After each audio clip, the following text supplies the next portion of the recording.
Olá! O tema dessa apresentação será a obra A Filosofia na Idade Média, de Etienne Gilson.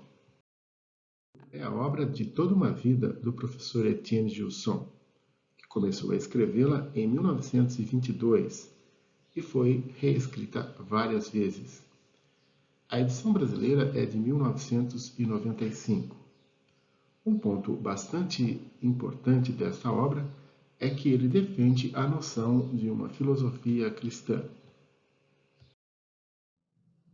De fato, ele começa a sua história com o encontro entre o cristianismo e a filosofia.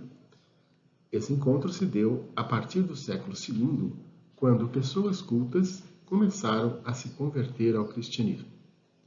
Contudo, é bom lembrar, o cristianismo é uma religião, não uma filosofia.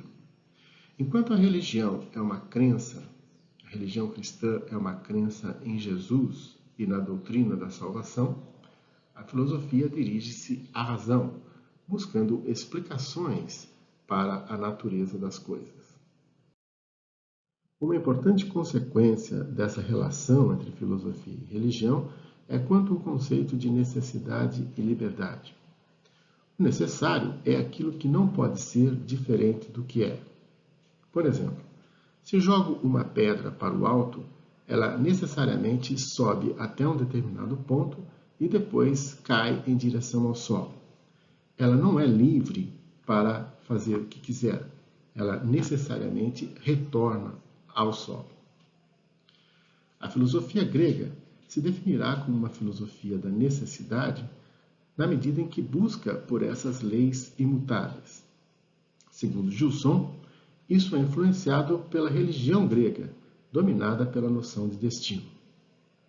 A religião cristã, por sua vez, é a crença em um Deus único e criador, que cria o mundo livremente. Por isso, a filosofia cristã, influenciada por essa religião, se desenvolverá na direção de uma metafísica da liberdade.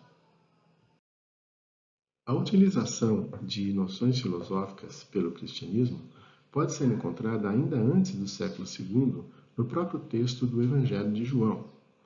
No prólogo desse Evangelho, João identifica o Logos a Jesus Cristo. Logos foi traduzido para o latim e depois para o português uma palavra verbo. A noção de Logos é uma importante noção filosófica que pode traduzir vários conceitos, como razão, pensamento e discurso.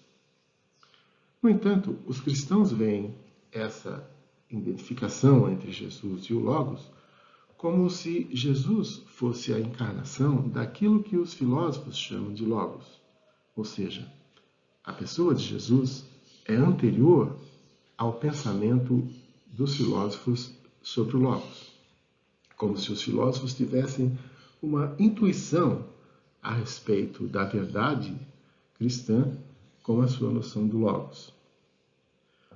Os gnósticos, um grupo de cristãos do qual falaremos mais tarde, eram cristãos com formação filosófica que viam em Jesus como uma manifestação, a manifestação mais recente daquele Logos da filosofia. Essa é uma importante diferença, segundo Gilson, no uso que os cristãos fazem das noções filosóficas pela necessidade de expressão, com o uso que os próprios filósofos fazem dessas noções. Também nas cartas de Paulo, incluídas no Novo Testamento, podemos encontrar alusão a várias noções filosóficas. Por exemplo, a busca pelo conhecimento natural não está proibida ao cristão, desde que subordinada à fé. Esse conhecimento natural, inclusive, pode nos ajudar ao conhecimento de Deus. Nós podemos conhecer Deus pelas suas obras. A observação da natureza também nos mostra que existe uma noção de lei moral natural, que o cristianismo apenas formaliza na forma da sua religião.